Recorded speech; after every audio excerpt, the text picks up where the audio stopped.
Are you ready? Good evening. This meeting is now convened at 5:32 p.m. I would like to ask everyone to please silence your cell phones. A quorum of the board members is present in the board auditorium. They are from my right on the platform: Cassandra Ozan-Bandy, Michelle Cruz-Arnold, Jeanette Garza-Lindner, Angela Lamond Flowers, myself, Audrey Momanai, Rick Campo, Rolando Martinez, and Paulo Mendoza. Adam Ravon will be here shortly. If there are any elected officials in the audience this evening, please stand and be recognized. We will now be joined by a member of the Junior Reserve Officer Training Corps to lead our pledges. I would like to ask Board Member Cassandra Ozan-Bandy to introduce tonight's pledge leader. Thank you, Madam President. Cadet Commander Darwin Rubio is a James Madison High School senior and enters his fourth year in the Navy Junior ROTC program.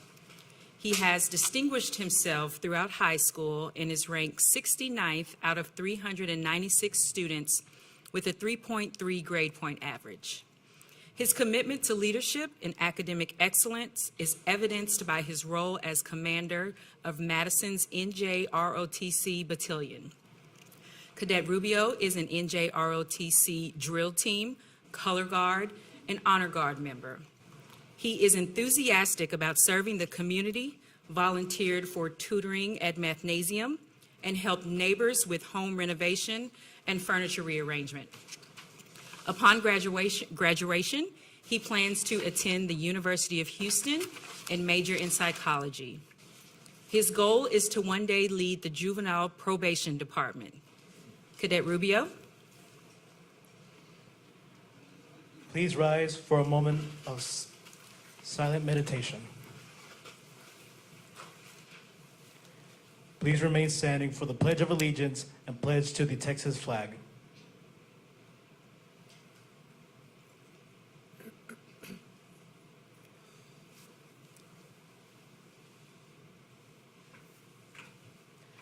I pledge allegiance to the flag of the United States of America and to the republic for which it stands, one nation, under God, indivisible, with liberty and justice for all.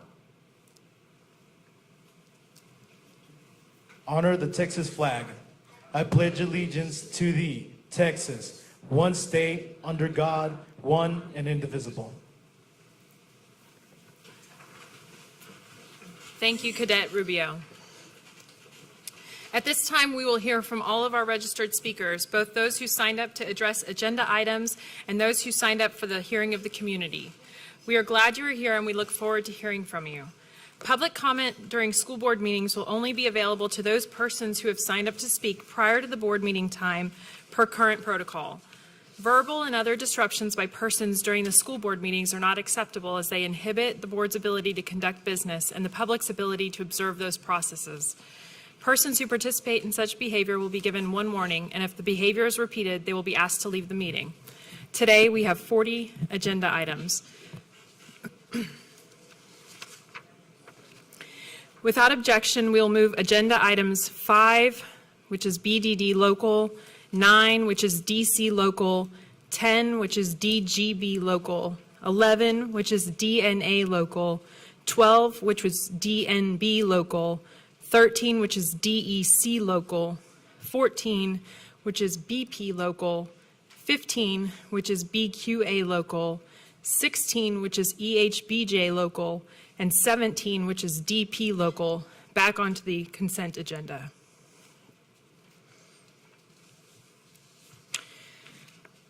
Hearing no objections, we'll move on. We have 36 registered speakers who will be limited to 1 minute each per board policy, as we have more than 30 people signed up to address the board tonight. We ask that you stay on topic and refrain from naming individuals, especially students, as their identity is protected under the law, but you may name your own child. I ask that you please respect our procedures and the other speakers and end your comments promptly when your time has expired and our timer rings. Our first item held for registered speakers is item 2, teacher evaluations. Will Michelle Williams please come to the microphone?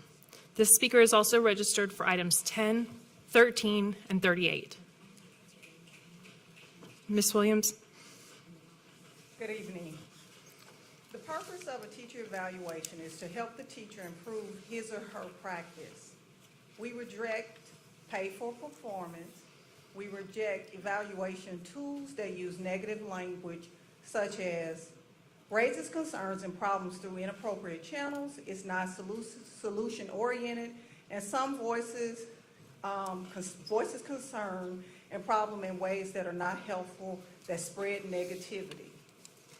We reject some of the teacher's actions or communications take away from supportive and school climate. Teachers refuse to be HISD's scapegoat, and we reject any evaluation tool that seeks to silence teachers and does not treat teachers with respect. Thank you. Thank you. Our next speaker is Ruth Hoffman-Lack.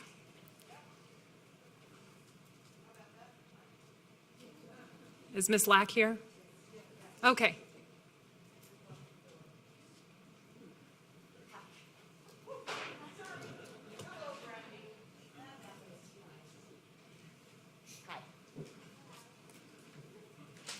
I'm Dr. Ruth Hoffman-Lack.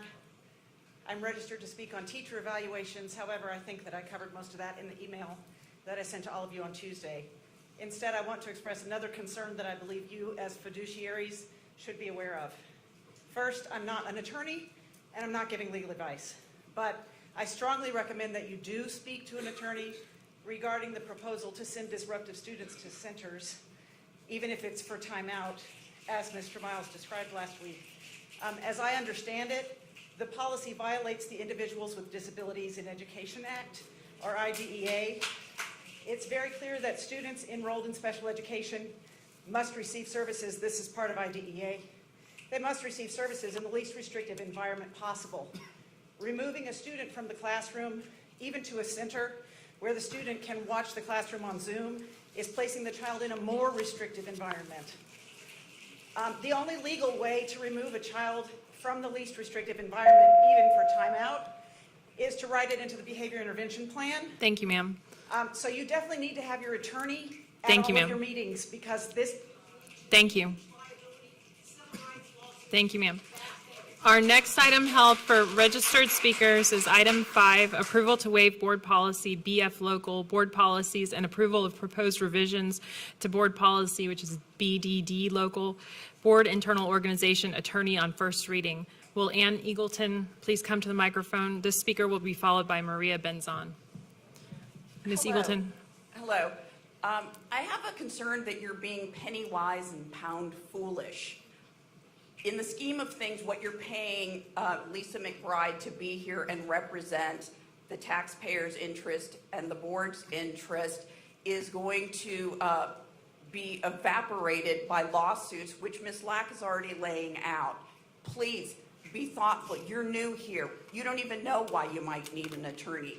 Hold off making this policy change. I'm also asking if maybe you could just slow things down, because this train's moving too fast. It's going to jump the track. We don't need to make all these policy changes. You're acting like the building's on fire and we have to pass these changes to get a fire extinguisher. It's ridiculous. Slow down. Get your bearings. Get your sea legs. Understand what the ramifications of these changes are. Ms. Linder and Mr. Martinez are the only ones who really have any working knowledge of HISD.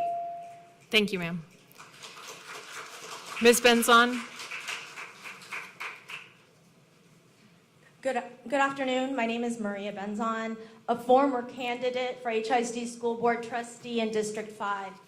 I am speaking on item number 5 because I believe that the board should not be relinquishing their ability to have representation and advice at board meetings.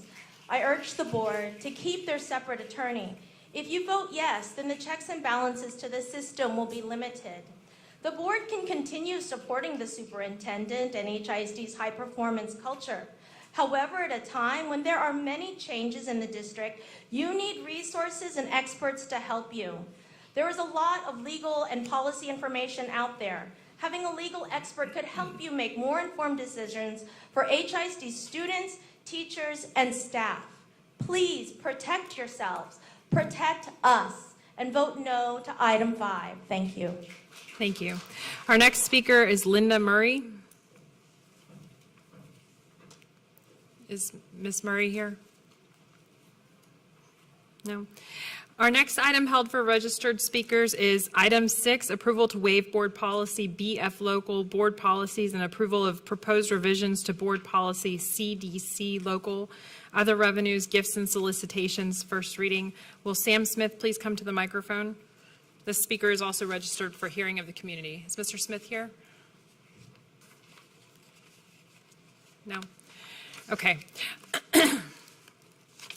Our next item held for registered speakers is item 7, approval to waive board policy BF local board policies and approval of proposed revisions to board policy CH local, purchasing and acquisition, first reading. Will Mindy Wilson please come to the microphone?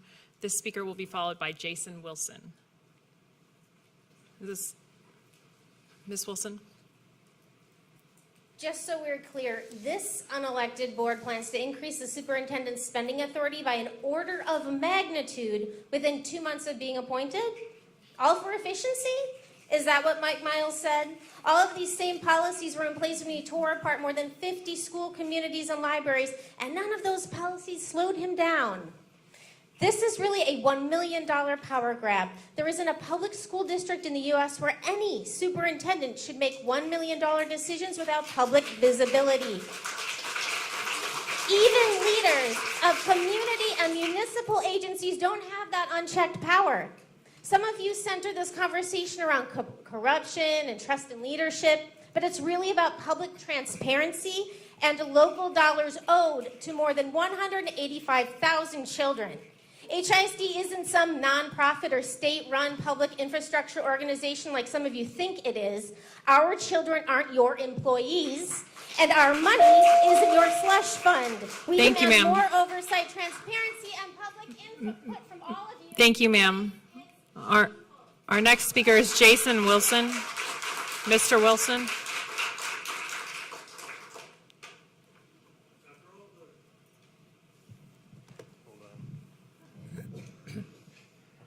All right. Thanks, man. After all the bid rigging and other issues we have had to deal with in HISD, Mr. Miles, you have the audacity to ask to spend up to $2 million at a time without board approval. I see you've lowered that to $1 million after all the outcry, which is still ridiculous. This does nothing but decrease transparency into how our tax dollars are spent. During agenda review, you said bad actors are bad actors, and no matter what the spending limit is, it's not going to stop them from acting badly. You also said you wouldn't let your friends or other acquaintances in the district, political interest, or whatever influence your decisions in bidding on the bidding processes and awarding contracts. You said you could be trusted. Well, I don't trust you. Were you not investigated for this very thing as superintendent at Dallas ISD, using influence and intimidation to steer the board in awarding contracts? You even ordered the suspension of this investigation into your actions. The chief compliance officer overseeing your Thank you, sir. investigation said Sir. you contact. Thank you. Your time is up. Our next item held for registered speakers is item 9, approval to waive board policy BF local board policies and approval of proposed revisions to board policy DC local employment practices on first reading. Will Christy Brewster please come to the microphone? Hello, all. Your certified school nurse is yet back again. Board of Managers, the chosen 9, just want to speak to you a little bit. A lot of you have said that you were concerned about the educational process for the students of Houston ISD, why you accepted this appointment to this voluntary board. Well, it's showtime now. Show your concern. Vote no for all of these board revision policies. Don't be a part of the setup for this mess up. What mess up? Short-term, shortcut hiring, all come, no certification checked. Don't worry about your application. We're not going to check that either. Limited employee rights to no rights for the employees who may have some consultation concerns. And then the lack of transparency about my money, Houston ISD. So bless your hearts. Thank you, ma'am. And that's the Southern translation. Thank And you. God bless you. Our next item held for registered speakers is item 10, approval to waive board policy BF local, board policies, and approval of proposed revisions to board policy DGB local, employee rights and privileges, personnel management relations on first reading. Will Daniel Santos please come to the microphone? The speaker is also registered for item 15. Mr. Santos? Good evening. I am Daniel Santos, Vice President of the Houston Federation of Teachers. I rise to speak on items 10 and 15. The consultation and district advisory committee policies as written are unacceptable. I sit on consultation. I am the co-chair of the DAC. Unlike the board managers, I was legitimately elected to both. On consultation, monthly meetings are necessary to address teachers' working conditions. Our meetings were never an obstacle in the past. In fact, district policies were more equitable because of them. On the DAC, teachers and community members require more than just 3 meetings a year. Our input is vital to strengthen the district improvement plans. The board managers, they claim they respect our voices. Show us. Reject these items as written tonight or amend them as the community demand. Thank you. Our next speaker is Andrew Dewey. Mr. Dewey?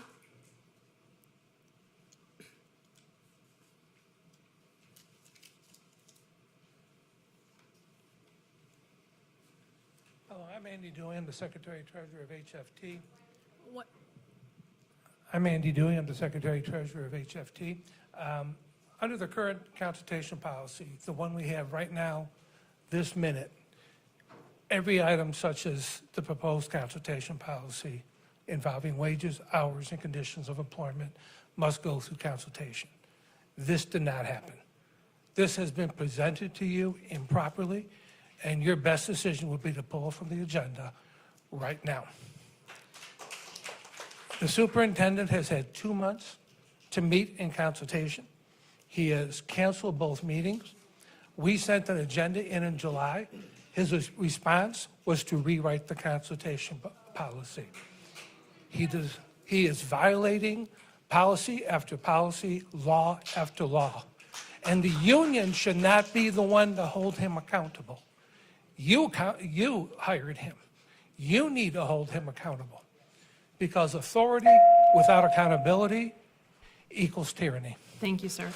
Our next item held for registered speakers is item 11, approval to waive board policy BF local, board policies, and approval of proposed revisions to board policy DNA local, performance appraisal, evaluation of teachers on first reading. Will Ruth Kravitz please come to the microphone? This speaker is also registered for item 40.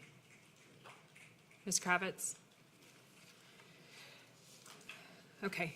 Our next item held for registered speakers is item 16.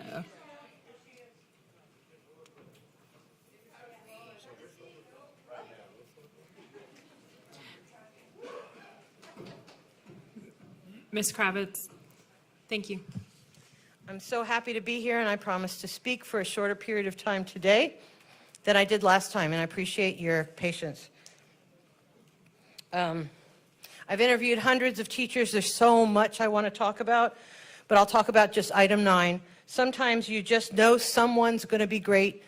The teacher is charismatic and skilled and experienced, and they know how important building trust is to making magic happen in a classroom. But even then, if I was hiring Mary Poppins herself, I would check their references and confirm the information on their applications, because our children matter. We're not just filling classrooms. We should be filling classrooms with people who love and care about our kids, so I should go faster. So it was a shock to hear that the whole process to be dyad contractors takes less than an hour. They're given a sample application to make it easier to fill out the real one. They're fingerprinted, had an immediate background check, and then within an hour, they had a signed contract. Thank you, ma'am.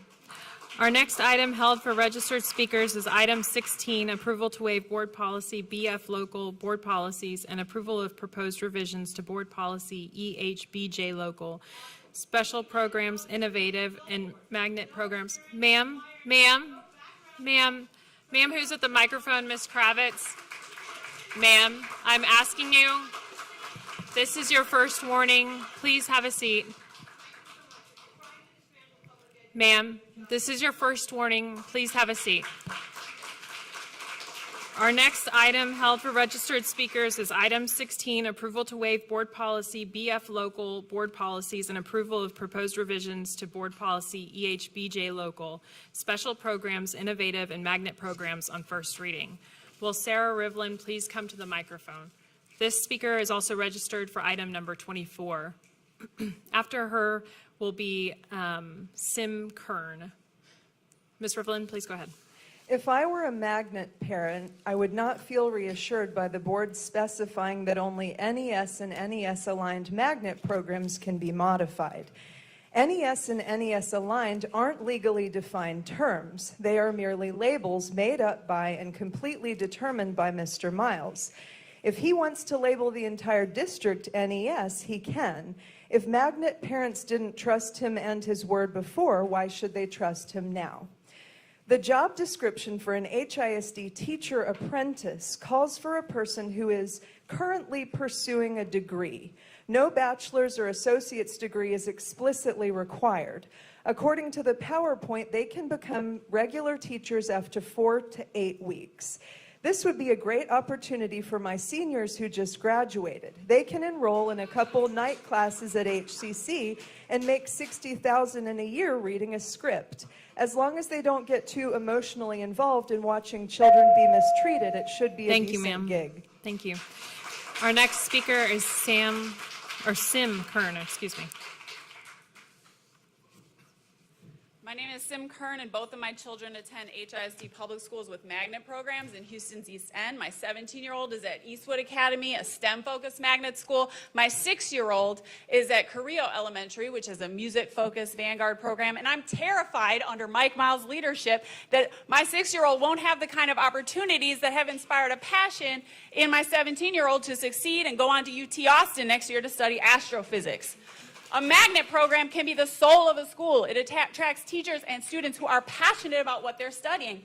To deny this type of program only to those schools in the poorest neighborhoods is cruel, racist, and classist. We know the STAR test measures one thing more than any other metric: socioeconomic status. And therefore, by stripping NES schools of magnet programs, libraries, and teachers who are invested in staying there long term, you are punishing children for being born poor. You are saying no music, no fine arts, no engineering or robotics or even... Thank you, ma'am. Our next item, ma'am, please have a seat. Thank you. Please have a seat. Our next item held for registered speakers is item 19, authority to execute an agreement renewal with the Harris County Juvenile Board. Will Flor Vivar please come to the microphone? Ma'am in the pink shirt, please, this is a warning, please don't disrupt the meeting. Ms. Vivar, please go ahead. I'm here to demand that my tax dollars not be used to punish children at school. I know the issue is allegedly lack of funds, but Governor Abbott has already spent over $4 billion on cruel and dehumanizing border security measures that only serve to advance his political career because he wants to be president.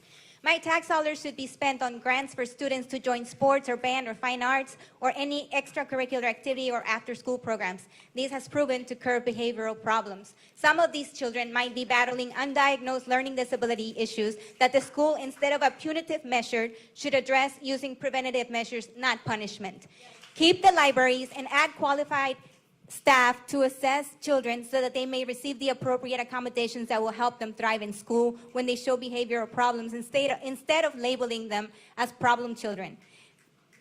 The schools that you are targeting with this undemocratic agenda are predominantly in Black and brown communities where awareness and access to services for cognitive or learning disability are not addressed due to lack of knowledge of them and lack of resources. My brother is the result of what you want to do in this school. Thank you, ma'am. He's currently going to rehab. Our next, Thank you, ma'am. Please have a seat. Ma'am, thank you. Your time is up. Thank you very much. Our next item held for registered speakers is item 38, approval of new evaluation systems for teachers. Will Melissa Yarborough please come to the microphone? The speaker is also registered for item 39.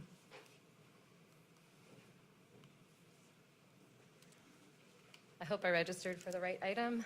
I wonder how you can put so much faith in a standardized test to prove that kids have learned what they're supposed to learn. However, you are not requiring all of your teachers to pass a test to prove that they know how to teach. When I was in the 9th grade, I went to a private school, and the principal's brother-in-law needed a job, and his only qualification was limousine driver, so he was my world geography teacher. I didn't learn very much that year, even though I read all the chapters and answered the questions at the end. I made an A+, but I learned very little about world geography. I chose public schools for my children because I trust that they have high standards for the teachers and for the education. And if I want to make this clear, my children are at an NES school, and if they are in a classroom with an uncertified teacher, I'm going to fight you every step of the way. Thank you, ma'am. Because once we lose standards in Thank public you. education, there's nowhere else for us to go. Thank you, ma'am. Our next item held for registered speakers is item 39, approval of certification waiver for certain teachers. Will Jackie Anderson please come to the microphone?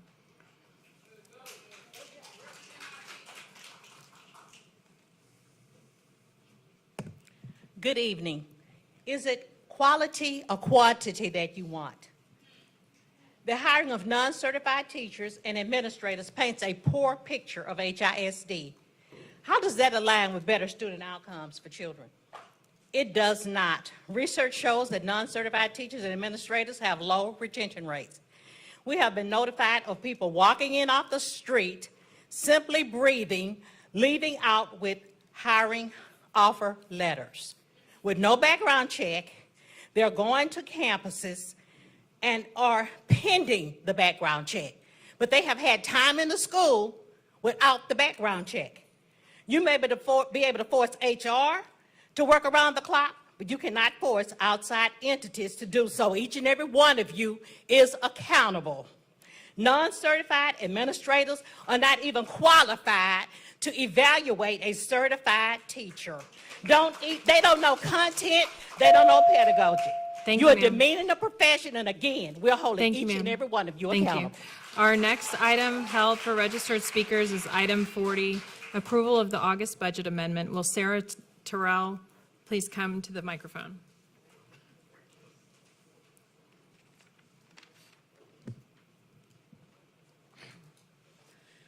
The budget amendment is the last item on your consent agenda, so you're going to pass it out of exhaustion. Miles asks you for an increase of $77 million in deficit spending. The deficit will go from $168 to $246 million. Cash surplus will correspondingly diminish. Every single number on this $77 million ask is different from last week. Total expenses have dropped $283 million, but the deficit is still increasing substantially. What? Mr. Terry added the effect of legislation, and we're making money off it. Revenues go down $4 million less than recapture expenses. Has Miles clearly stated even what the $77 million extra is for? You can't have your attorney in the boardroom because, resources. Thank you, ma'am. How do you spend? Thank you, ma'am. Thank you, ma'am. Thank you. Your time is over. Ma'am, please have a seat. Our last item held for registered speakers is closed session personnel. Will Ashley Prince please come to the microphone?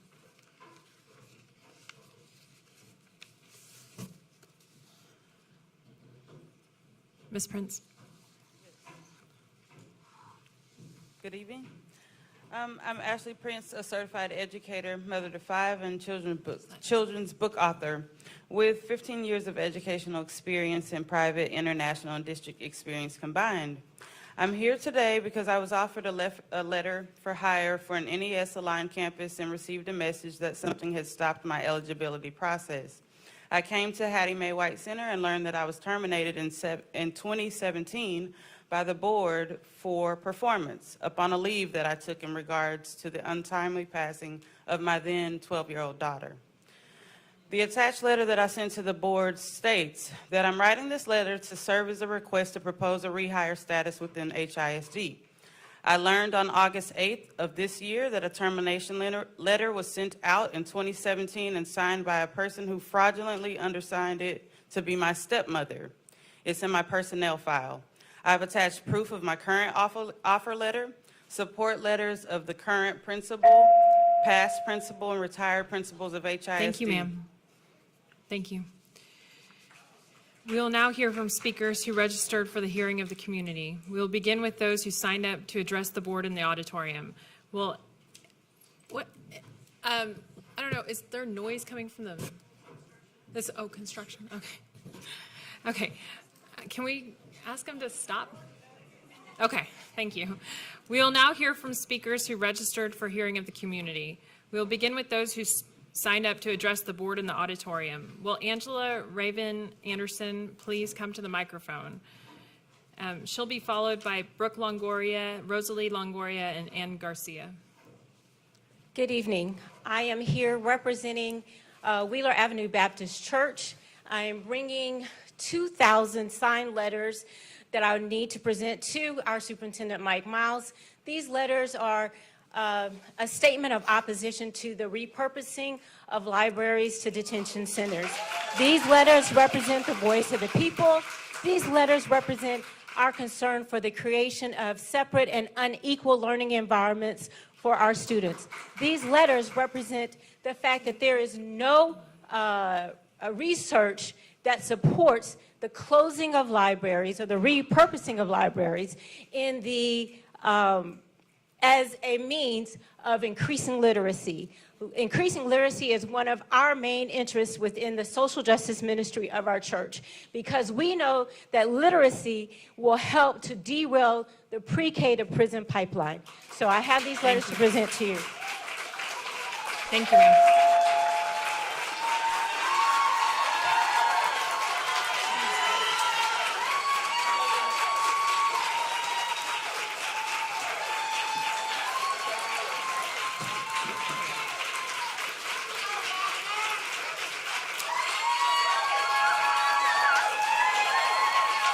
All right, we're ready to proceed. Miss Brooke Longoria. Miss Longoria, please go ahead. I'm Brooke Longoria. I'm a HISD mom, attorney, and I work in a data shop, and I'm here today to ask why we are not making data-driven decisions at HISD. Dual language is a thriving program in HISD, one that exists all over town in a variety of zip codes. And now under NES, 12 schools will lose their dual language program. In an interview with the Chronicle, Superintendent Miles said that schools will retain their dual language and he will expand dual language. What he has described is not dual language, that is language enrichment. Dual language is a minimum of 50% instruction in Spanish and English. It has a focus on Spanish language arts, and it results in children who are bilingual, biliterate, and bicultural. He is doing this at the possible expense of leaving funding dollars on the table. I don't understand how, as a community, how that is a smart decision. And I also don't understand why we are not taking into account our multilingual learners and following best practices for them and what results in high academic achievement. Thank you, ma'am. We've got, is this Rosalie?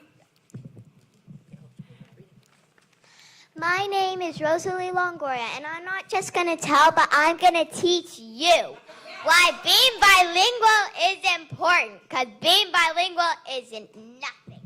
Being bilingual is a life skill. English and Spanish are two of the most common languages in the world.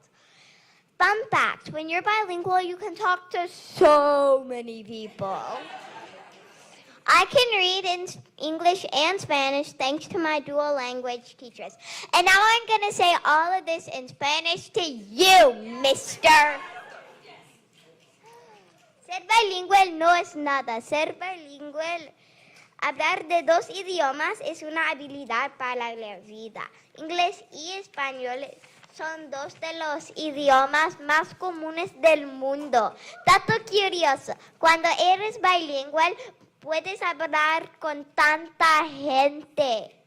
Puedo hablar y leer en inglés y en español gracias a mis maestros bilingües. And turn that bell off, please. Thank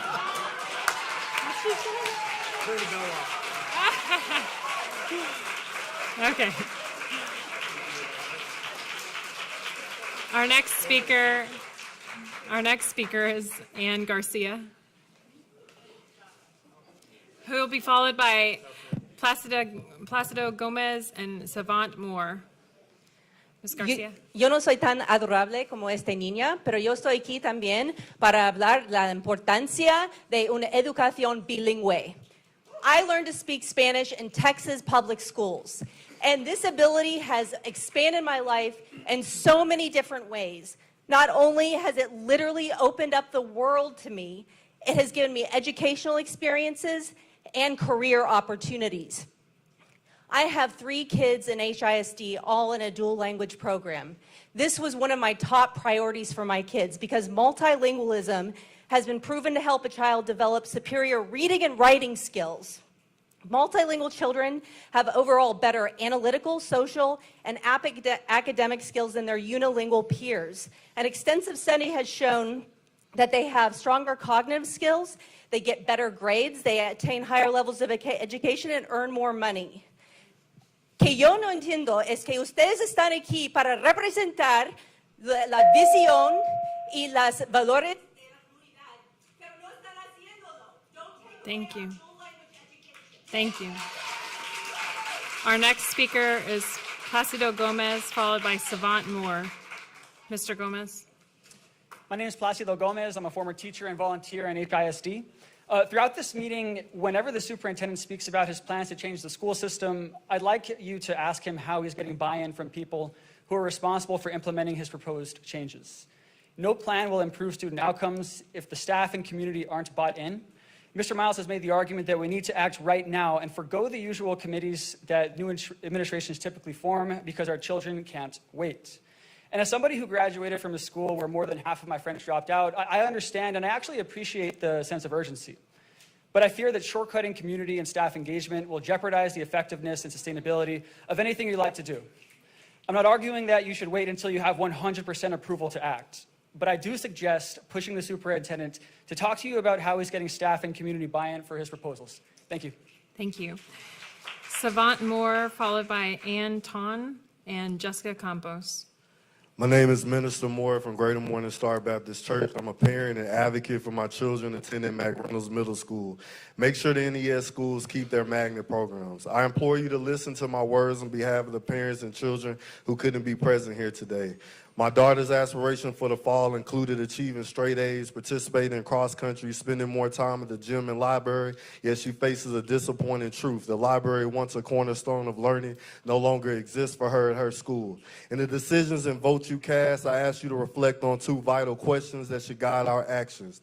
Would I make this choice if it impacted my own child, grandchild, or younger self? And can I rest peacefully tonight knowing the implications of the decision I've made? Too much is indeed at stake, the dreams of our children, the future of our community. Mr. Campo said earlier this year that teamwork and partnership helped him on his own journey. I urge him to partner with our community with his vote. While equality and equity might remain elusive, I beseech HISD to grant us respect. Respect for underserved communities, for they deserve certified educators, magnet programs, libraries, as much as the more privileged. Thank you, sir. Thank you, sir. Thank you, sir. Our next speaker is Ann Ton, followed by Jessica Campos, and then Cheryl Hensley. Brilliant, beautiful child of God, and I can do anything in Jesus' name. My mom makes me say that every morning, and I believe it. Hello, my name is Sophie Amarie Grace Rojas. I'm 10 years old and I'm going to 5th grade. I'm glad that you're here today to hear me, Miles. I'm sorry. Is this Miss Ton? No. Or Mr. Ton? That's our next speaker. This is Jessica Campos' daughter. Okay, can we? Thank you. Yeah, but can we let the other speaker go ahead? Oh, was it you? I'm sorry. Sorry. Thank you. Ms. Ton, please go ahead. Thank you. I don't know how I'll top what that little girl said, but I'll try. Good evening. Good evening. My name is An. I'm a senior at Chavez, and I'm currently applying to university. So I've been spending a lot of time staring at a screen writing essays. At school, you can probably find me in the library. It's nice to sit down and relax and read a book or two. The last thing I want to do is spend my time staring at another screen. What HISD, what you are proposing, is another way to discipline students. You seem very focused on reprimanding students. Isn't it your job to uplift and see our students succeed? My school recently started enforcing uniforms that many families can't afford. Some schools don't even get students their computers. Are you going to force students into a room because of a single bare shoulder? Is that what you should be focusing on?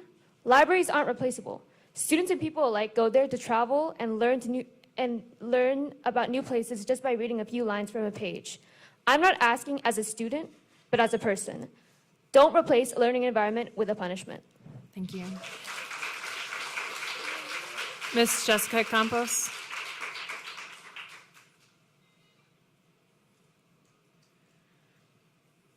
I'm brilliant, beautiful, child of God, and I can do anything in Jesus' name. Amen. My mom makes me say that every morning, and I believe it. Hello, my name is Sophie Amory Grace Rojas. I'm 10 years old, and I'm going to 5th grade. I'm glad that you're here today, Miles. I'm glad that you're here today to hear me out today. It's okay. Go ahead. I'm glad that you're here today, Miles. I go to Peel Elementary, and I know what you're thinking right now. I go... Okay. I know what you're thinking right now about all the my library. Of course, I'm going to talk about my library. I have dyslexia, and I need to know my history and know how to read. But I can't because you took away my library, and I'm not sad. I'm extremely mad that you took away my teachers, but do you see how I'm reading this right now? It's all because of my teachers. I couldn't do this last year. I feel like you don't care at all. Away, my best friends, my family, which is my teachers. I love them so much, but you wouldn't understand because you never came to our school to meet us. Changing the libraries to a detention center, that means that you're thinking that we're bad and rude kids, but we're not. We are brilliant, beautiful children of God, and we could do anything in Jesus' name. Amen. Thank you.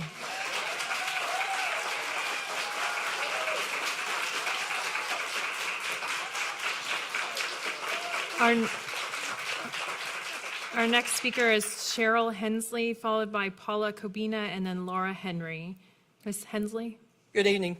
Thank you for this opportunity to speak. My name is Cheryl Hensley, and I've been a certified librarian for 39 years, and I've loved every single minute of it. The library is more than checking out books. Please listen. It's more than checking out books. I've listened intently to this rename calling of the Zoom rooms, the discipline centers, the team centers. All you're doing is renaming, dismantling, disstaffing the library, the heart of the school. Libraries are a community. Libraries give students a choice, reading by choice. When they take it home, they'll read it 10 times over because they got a choice. Library programs impact every student, every school, every day. You represent the students, these students in HISD, and many of you have children in schools at HISD or have had kids in HISD. Is there a library in your school?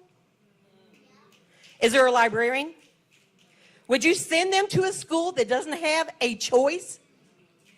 No choice? What is it called? Reading exists. Equity exists. Thank you, ma'am. This is my point of view. Thank you. Paula Kobina, followed by Laura Henry, and then Hayden Cohen. Ms. Kobina?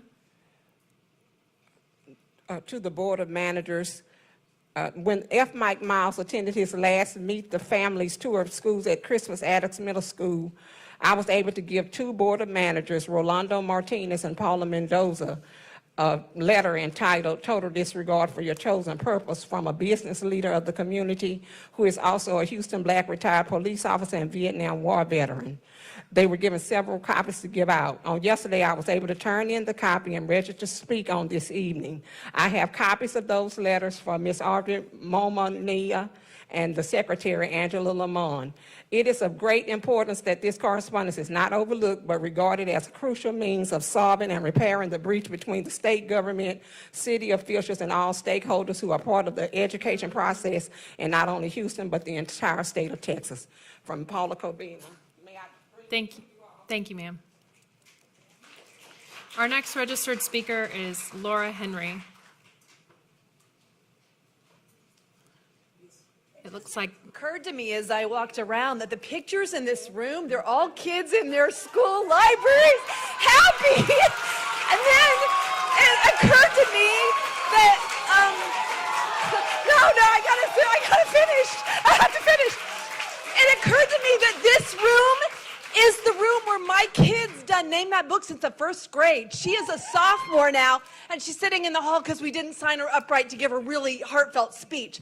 But I'm here because I want kids to get what my kid has. My kid has a librarian. Not everybody may love libraries as much as my child, but some kids in every school will. Those kids will discover stories and learn ideas and explore places they won't discover anywhere else in the school building. And every child, no matter how frequently they use library services, deserves the opportunity to get to know the library and what it can do for them. Librarians teach students how to develop relationships with books, and they remind the students to pick up another one. We need this repetitive book whisperer over and over again. It's easy to forget that you love reading if you stop reading for pleasure. Can I go a little? Thank you, ma'am. Thank you. Thank you. Laura Henry is our next speaker. Thank you. Oh, apologies. Hayden Cohen. Our next speaker is Hayden Cohen. Ma'am. Ma'am. Ma'am, please have a seat. Our next speaker, ma'am, this is your first warning for being disruptive.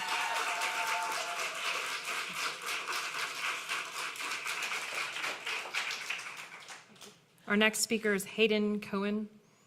Hi, my name is Hayden, and I'm an HISD alumni and state policy lead of Students Engaged in Advancing Texas. My school was a newer high school, so we had no library. I had some amazing English teachers that introduced many books to us, but I'm going to be honest, I thought I hated reading, because the only books I had read were the ones in class that I didn't like, and they were always attached to assignments and tests. It wasn't until I started going to my public library and the library in college that I realized I actually love reading, and the librarians there helped me find books that were interesting to me. Fun fact, librarians actually do more than checking out books, and they play a crucial role in our students' education. From learning about what an author and illustrator do, to curating the library's selection of books to be developmentally and culturally appropriate. By firing librarians and turning libraries into disciplinary centers, especially in schools that are predominantly Black and Hispanic students, you are contributing to the school-to-prison pipeline, and that's just messed up. Listen to my words today and keep libraries open. Thank you very much. Thank you. Our next speaker is Karthik Sura, followed by Nelva Williamson and Dana Castro. Karthik Sura. Hello, everybody. My name is Karthik Sura. I'm a former HISD teacher and Emerge program manager. And I'm here today because of the fact that fundamentally I want to talk about a topic that I'm very passionate about, libraries. And I think that what you're doing in terms of dismantling them and turning them to discipline rooms is abhorrent. But something else is even more abhorrent. The pillar of our democracy is the idea that every one of us, all of us here in this ruckus democracy matter. I'm going to talk and quote from a text that a lot of students might not have access to right now by Abraham Lincoln. Government of the people, by the people, for the people shall not perish from this earth, but it has perished because you took our democracy away. It should alarm every single person in this room that there are people on this board who ran for office, lost, and then were appointed anyway. Especially given the fact that at the same time today we're having hearings to overturn more elections. Our democracy matters, and you can't take that away from us, and we're going to fight. Thank you, sir. Our next speaker is Nelva Williamson, followed by Dana Castro. Ms. Williamson? Message to the Board of Managers. How do you sleep at night knowing you are complicit in the destruction of the largest school district in Texas? My concerns. The closing of libraries in the so-called NES schools. If you want to improve reading scores, you get students to love learning to read, and the library is the place to do it. Creating discipline centers in a library. Sending students to the library as a place of punishment does not help them to do anything except to look at school and reading as punishment. What is the exact purpose of the centers? In the spring, we were told one thing, but last week, that all of a sudden changed when there was a hue and cry from the public. 3, removal of consultation of teacher unions. Consultation is essential for teachers and support staff to have a voice and to sit at the table. Changes in policies to approve contracts. No superintendent should have the power to approve a contract of up to $1 million without over. Thank you, ma'am. Our next speaker is Dana Castro. Ma'am, thank you. Our next speaker is Dana Castro. Ma'am, thank you. Please, ma'am, thank you. Ma'am, this is your first warning. Thank you. Please have a seat. Our next speaker is Dana Castro.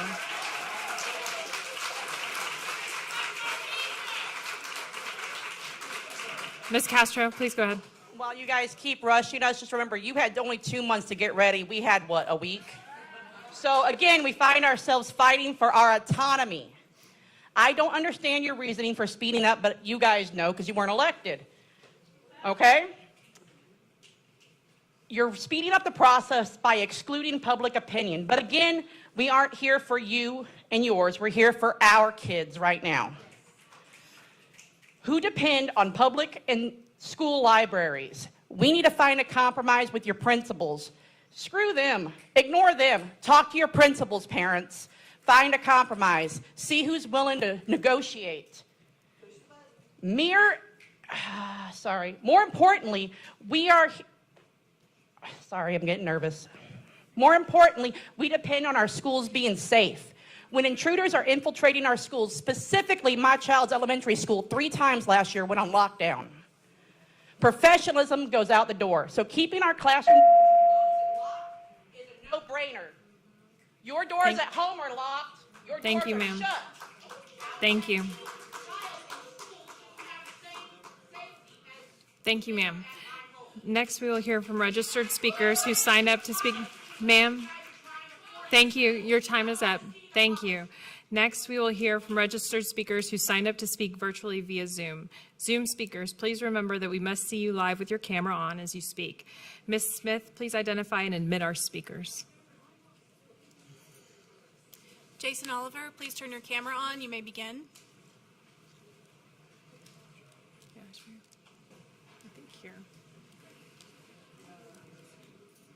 Mr. Oliver, please turn your camera on. You may begin when your camera is on. Go ahead. Hi, I'm Jason Oliver. I live in HISD. There are so many indefensible policies. It's really frustrating that we don't even have time to look at which ones might actually be good for the district. This is poor policy making. You all know that, right? This isn't just the HISD community that's pushing back on this. This is the entire country. We have real needs that are needed in HISD. We have issues with chronic absenteeism. We have issues with teacher retention. We have issues with teacher working conditions. We need support staff like counselors and, of course, librarians, right? This is your time. We need you to show us for HISD students and community. This is your time. Thank you, sir. Our next speaker is Erin Klein, if she's on Zoom.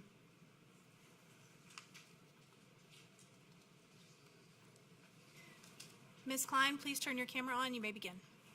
Go ahead. Ms. Klein, you're on.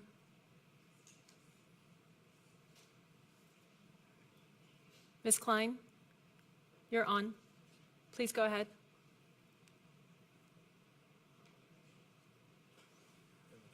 No success. Ms. Klein, you're on camera. Please go ahead.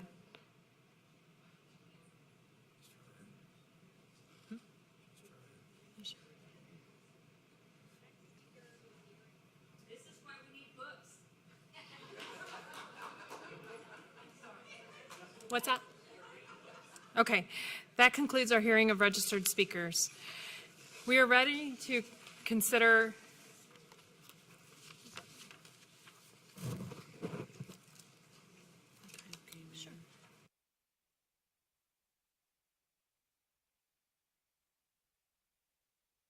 I understand Bishop Dixon is in the building. Hi there, sir. I understand you might want to speak. Is that right? Please go ahead.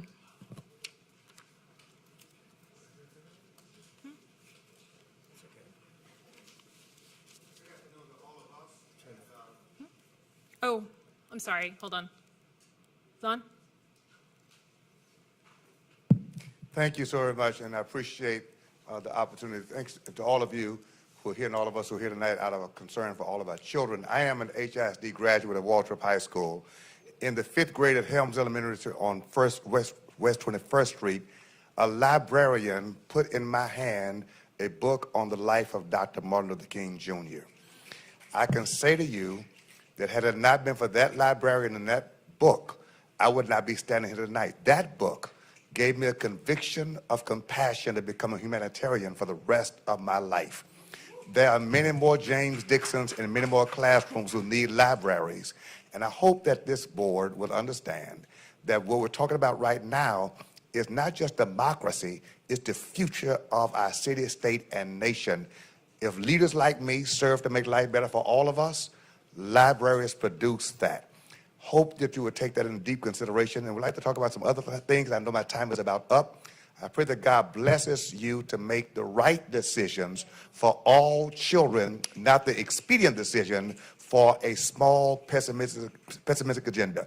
Libraries should not be detention centers, learning centers. In fact, take children who are in trouble to the library and make them read in order to develop themselves, because if you take a future from a child's life. Thank you, sir. Thank you. We're ready to consider discussion and report items. First, Superintendent Miles, I think you're going to give us an update, and we are ready for that. Colleagues, please hold your questions until the presentation is complete.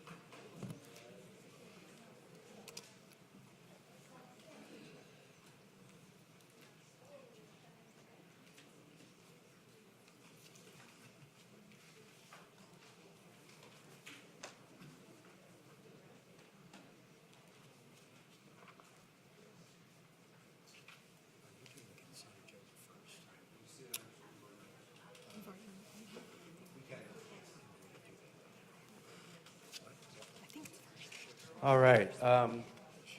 Thanks for giving me a little bit of time to report out. I want to give a quick update.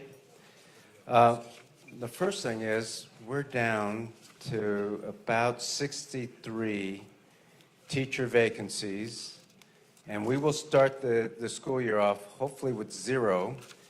And of the teachers that we've hired, remember at the last board meeting I said there were 84 teachers without certification. They all have bachelor's degrees, of course, but 84 did not have certification. Now it's 87. So we're almost at 0, and it's only 87. That's less than 1 per. Please stop interrupting the meeting so that the board can understand the update. No, actually, this is the board's meeting, and superintendent is updating us. Thank you. Yeah, this is a meeting of the board in public. This is not a public board meeting. Thank you. So I will continue to address the board.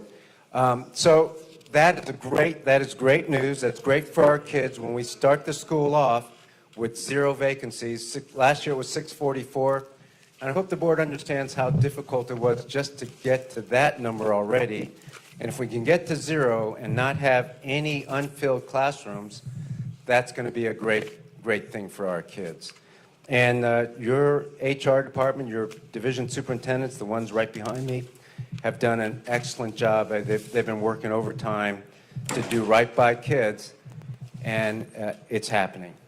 The other thing is that happened this week is principals and executive directors and actually division superintendents went out to Ector College Prep in Odessa. 1,400 middle schoolers started a week ago on August 2nd. And on Monday was their 4th day of school, and they had about 70 administrators walking the halls. But it was worth the trip because the principals got to see what we're talking about. Yes, we've trained them. Yes, we've given them video clips. Yes, we took them to Forest Brook and Shady Dale, and we showed them the actual team center with the desks. We showed them how it would look, but there were no kids in the building at the time. So taking these principals to the school and showing them a team center, they were amazed. They actually now understand what a team center is. They could see it's a place of study. Many of them asked, well, where are the discipline kids? And they were pointing out there's one kid sitting over here while other kids were working. That kid is also working.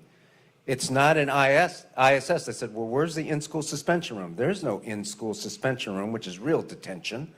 We got rid of those in the NES schools. So they got to see that. They got to see the kids in there. They got to see the kids early in the morning at 6:30 and 7 o'clock pull books off the shelf and read, because in the team centers you can't just sit. You can just sit in the cafeteria in the morning, but you can't in the team center. You have to work. And if you don't want to, you can stay in the cafeteria. But you can go to the team center. They got to see kids sitting in the team center before school, pulling books off the shelf, reading, putting the books back, and then going to class. They saw that also after school. So they get to see it, and we invited them, of course. Well, we sent them, and we invite anybody else before they have the wrong idea of what's going on to actually go and see. Because a picture's worth 1,000 words. Actually visiting is even more important, especially for leaders to go out and see. And when the 28th comes and that whole week, even though it's the first day, and and kids are still finding their way, you're going to see it in action. And I know the board will go out during the first week or second week of September, and hopefully other people will go out and actually see it before they misinform other people about it. So that's what's happening right now, and they're coming back today. They may already be back, but that's a quick update. Another thing I want to talk about just briefly, because we talk a lot about logistics and processes and systems on how to hire, how to write the curriculum. And those are important. Those are what we call processes. We talk about capacity. People are correct to question how strong the teachers are, and we're going to talk about teacher eval in a minute. That's capacity. By the way, the middle circle is leadership density. So we know that we have to have all of those. But one of the things that superintendents rarely talk about is culture. And they rarely talk about what a high performance culture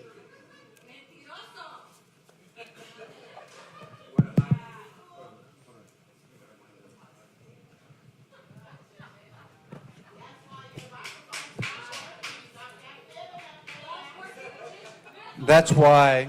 Mr. Miles, if you'll hold on. Can we please get order in this room? Thank you. The board is trying to do important work and listen to the superintendent presentation, and I would ask that this folks in the audience, especially those who I can't see because they're turned around, if you would please keep it down so that we can hear the presentation and understand and move it along. So culture. If somebody in board services can please go to the back of the room.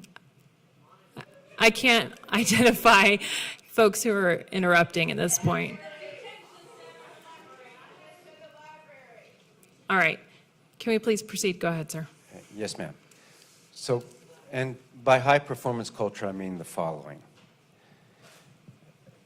Look, we have a lot of people working hard, but we also have past practices that impede the work. And so one of the things that every district has to do if it's going to move effectively and efficiently and really help the principals and teachers is we've got to work more on the right-hand side of this chart. We have to have higher expectations. For example, we said when I got here, we're going to try to get to zero. Many people didn't think that was possible in the organization. Mr. Miles, we've always had several hundred. That's how it's been. How is it possible to get to zero? And I said, look, it is if we just work smarter and we work harder. We have to raise our expectations, which we've done. Clear accountability.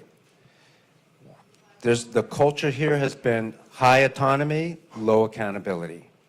And I think most people can understand that's a recipe for inefficiency, ineffectiveness. We have to have a figure-it-out mentality, not a learned helplessness mentality. We have to be outcomes-focused versus checking the box, going through the motions, or just going through process. This stuff is hard. And I just need the board to know that we're going to work all year on this. This is something you can't do overnight. Yes, we can, not many other districts can, but we can get vacancies down within 2 months to almost zero. That's a feat, but that's not even as hard as doing what I'm talking about on this slide right here. So I just wanted to mention it briefly so that as we go throughout the year, I will report out every once in a while. Again, we've got a lot of people working hard. We do have a culture that needs to move more to the right than the one on the left. And that's going to take some time, and we're going to work at it. And then we will have a high-performance culture, and things will work much more effectively. Let's talk about teacher eval compensation and support. I know the board has had this, and it's been on the website, this teacher evaluation compensation and support document. There's 70 pages, I think, so there's a lot of detail. I'm not going to go through all that detail tonight. I'm going to move pretty quickly through these slides because you already have a lot of the information. But I did want to highlight just a few things because this is really important and actually addresses the notion of what's a high-quality teacher. We did get feedback, and we sent out surveys. We sent out a couple, one to NES and NES Align. Teachers, administrators, shared decision-making teams, parents, community members. I didn't put all of this on there because you have it in your packet. So just to make things easier to read, this is a question that we sent out a couple weeks ago that says, should effective teachers be paid more than less effective teachers? And you can see the results there. The number, almost 100 strongly agree. 40-some agree. This is NES and NES Align. So you can see that's a lot of people who are mostly agreeing and strongly agreeing. Then, if you just add all the parents, the community members, and the teachers, all together, you can see the numbers there. Strongly agree and agree by far. This is a good sign from our community. And again, I'm sorry, Mr. Miles. That's all right. Can we please not scream out in the middle of a presentation? Thank you. All right. And then the non. Ma'am, please. I see you're leaving the meeting. Thank you very much. So okay. then one of the questions, similar question we sent to non-NES and NES aligned teachers, administrators, shared decision-making teams, and then parents and other community members. And you can see, again, there's more people responding to this because there's more non-NES folks. Strongly agree and agree were by far the highest. If you put them all together for non-NES and non-NES Align, you see that the numbers are really high for agree and strongly agree that effective teachers should be paid more than non-effective teachers. And then if you took all the surveys together, regardless of NES and NES Align, that's what all means there, regardless of NES and NES Align, you can see 300, almost 300 strongly agree, over 150 agree. And if you count the parents and community members, it's even higher. So a lot of people took this survey, and that's what the result is. In the end, 80% of the teachers who took this survey, who responded, agree or strongly agree. 88% of administrators and 81% of all respondents. Here's something to think about, though.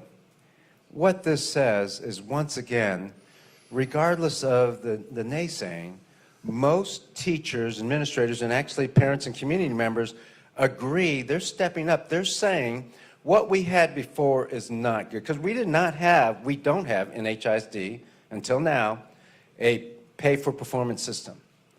We don't. And yet, this group of people is saying that we should have something like that. We asked a couple other questions real quick of our NES and NESA. We also asked about non-NES and non-NESA. Another question. This one is, what percent of the evaluation should be tied to student achievement? This is the question we sent out. What percent of the evaluation should be based on student achievement data? 0%, 20%, 30%, 40%, or greater than 40%. And you can see that very few people said 0%. Most said 20 to 30. The way you read the graph is there's a number on the left-hand side. That's the number of respondents. And so you can see that there's a lot of people who voted for 20%, 30%. Some even thought it should be 40%. 20 people thought it should be greater than 40%. And so if you look at this is a different question. This is for non-NES and non-NES Align people in the survey. If you look at this question, is the quality of instruction is best assessed through frequent spot observations. 77% of teachers, 88% of administrators, and 62% of shared decision-making committee members said yes, they agree or strongly agree that there should be spot observations. These are regular, frequent coaching. Once again, I'm impressed with the teachers and administrators and shared decision-making committees that said, look, what we're doing, this old-fashioned way of not going into the classroom, waiting every 6 months or 4 months before you get a visit from your administrator, that doesn't work. This group is saying, yes, we need frequent spot observations. That is something that we should really keep in mind, and that's why I'm hoping the board will pass the teacher evaluation system. Real quick, the 4 areas will be student achievement, 35%. Only 10% is tied to STAR. Only 10% of an evaluation is tied to STAR. 35% is tied to achievement data, though. 40% is tied to teacher performance. 40%. 10% is tied to student survey data. Now, we only do 3rd grade through 10th grade. We don't do K1 and 2 for student survey data. And then the final piece, the 15%, is school action plan. Now, in order to make this fair, because some teachers have a tested area, and then some teachers don't, so we have to have categories of teachers. And so if you look at this, you have category A, or teachers that have a national assessment or nationally normed assessment, or a state normed assessment. Category B are the K1 and 2 kids who have an assessment like DIBELS, but they don't participate in a survey. Category C are mostly your elective teachers. They don't have student achievement data per se. they have what we call student learning objectives, the goals that they set. In category D are your exceptional teachers who don't have a class homeroom. Some of your interventionists are that way. Some of your special education teachers are that way. They don't have a homeroom. So everybody falls into one of these categories. And so the assessment for each one is very similar. The only difference is if there's no student survey data, if you don't have a homeroom, you don't have student survey data. If you're a K1 and 2 teacher, you don't have student survey data. Those 10 points are placed into teacher performance. That's the difference. So you can see that every teacher is evaluated. Every teacher is evaluated rigorously. And we will know at the end who's an effective teacher and who's not, mostly because of the performance, the classroom performance. Not mostly because of the achievement data, although that's important. Mostly because of the performance, mostly because we're going to ask students, and mostly because of the school action plan. That's when we know we have an effective teacher. Now, every teacher will have a score out of 100, and you can see right there what the effectiveness level is. Now, these will be normed a little bit, meaning if we have to curve it, we will, but there is a score out of 100. If you want to be distinguished, though, not only will you have a score out of 100, you will also get points for leadership, lifelong learning, and contributions to the profession. A teacher's a great teacher if they can teach their kids well. They're a distinguished teacher if they can teach their kids well and show leadership outside the classroom, show lifelong learning, because we want all of our kids to have lifelong learning, and contribute to the profession. Finally, this is a target distribution. What this means is, and this is probably the most controversial part of the teacher eval, this is a forced distribution, meaning out of the 11,000 teachers, we will force this distribution to prevent inflation. So 60% of our teachers will be proficient or higher, 25% will be what's called progressing to, so near proficient. And then you can see 12% will be progressing 1, and 3% will be unsatisfactory. So this is a target distribution. It is what keeps the evaluation rigorous. And we're going to know who our most effective teachers are, whether they have a certification or not. They will have a great evaluation, a rigorous evaluation. And this is how we will have this target distribution. And then finally, our evaluation will be tied to compensation.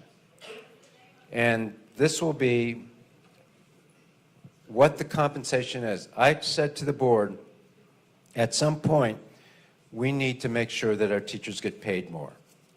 Yes, we're going to ask them to have rigor. We're going to ask for them to step up. We're going to ask for the principals to evaluate more closely. And we're going to have a target distribution. In the end of the day, though, if you're a proficient teacher, you should be paid well. So in this system, the new education align, the NES aligned teachers and the NES teachers will be going through this evaluation. At the end of the year, each of those teachers will get a evaluation rating and an effectiveness level. If the NES aligned teacher gets a proficient 1 evaluation rating, their pay, their base salary in the year 24-25 will be $80,000. We may have to adjust this, but this is what's in draft right now. But most likely that will be the salary. If they're proficient 2, they'll get 88 base salary. Doesn't matter how many years of experience they have. If they go through this evaluation and they get proficient 1 or proficient 2, that's what the salary will be. So you could be a 3rd-year teacher or an 8th-year teacher. If you're proficient 2, you make 88. At the same time, even the progressing score is pretty good, right? If you're progressing 2, so you're near proficient, we're saying our evaluation process is so rigorous and will identify the most efficient or proficient teachers that even at progressing 2, we're going to pay pretty high salaries, $75,000. And then if you're progressing 1, it's a lower salary at $70,000. Unsat teachers, $65,000, but you know, I've said before, and I'm saying it again, if you're unsat, you'll probably be non-renewed in this district. So that's, this is the salary. You can see we're going to raise salaries for teachers. This is the way it should be. They should be paid a professional wage, and most teachers are going to love this evaluation system. In fact, even without this, you can see through the survey that most teachers already think this is going to be good for them. That's my quick presentation, board members. Thank you you. for time. But, ma'am, any questions? Yes, if we could please have the folks sitting, thanks. Appreciate it. Are there any questions or comments from the board members about either of the presentations we just heard? Ms. Flowers. Thank you for the presentation, Superintendent Miles, and thank you to the staff for all the hard work that has happened over the summer. We know this was a behemoth job. I don't know if you're on mic. Can you hear the me? folks in the back please be quiet? We're trying to do board work. Thank you. I want to express our appreciation to the staff and all of the work that has gone into getting to this point today. My question is about the reflective kind of evaluative process that you have and that the staff has about this evaluation model. So at the end of the year, how will you assess how it's gone? And is there a feedback loop for teachers to give comment and input so that as you improve each year, how has that worked into the process? Is my question. Yes, so we will keep really good data on all of this. We will also have our shared decision-making committees meet regularly to talk about it. Principal Advisory Committee will be in full effect. The Teachers Advisory Committee will be in full effect. Keep in mind, this evaluation right here is only for NES and NES Aligned for this year. The other teachers, 188 schools, so 7,000 teachers, will not have this evaluation. They will have a truncated version of it, and you see in the handouts that for this group, the 188 schools, except if you're probationary 1 or probationary 2, you need this similar evaluation to this. All of the teachers can ask to waive their evaluation. If they don't want to waive it, they will be evaluated using the truncated version that probationary 1 and probationary 2 teachers will have.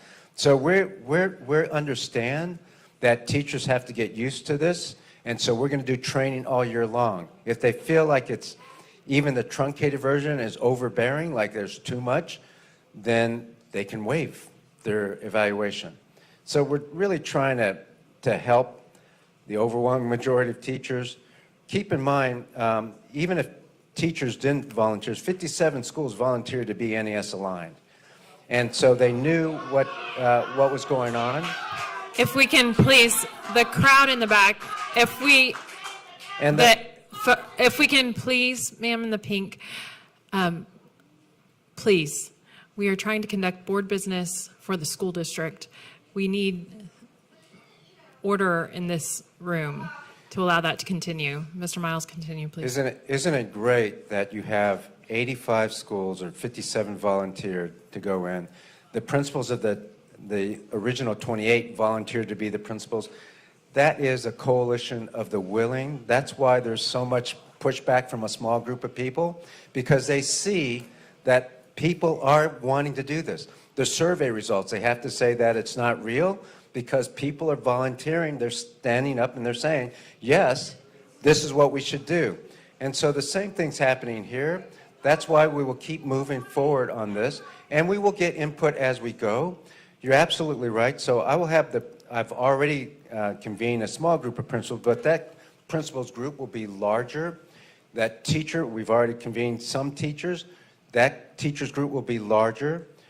We are going to consult with all groups, not just through the DAC, not just through the site-based decision-making committees, but also these groups that I'm forming, and also the union groups or the association groups we'll be consulting with. They got for example, they got a notice today that next Friday, I think, is the day we're going to meet. We're going to ask if they can send representatives and just consult about different things that are going on.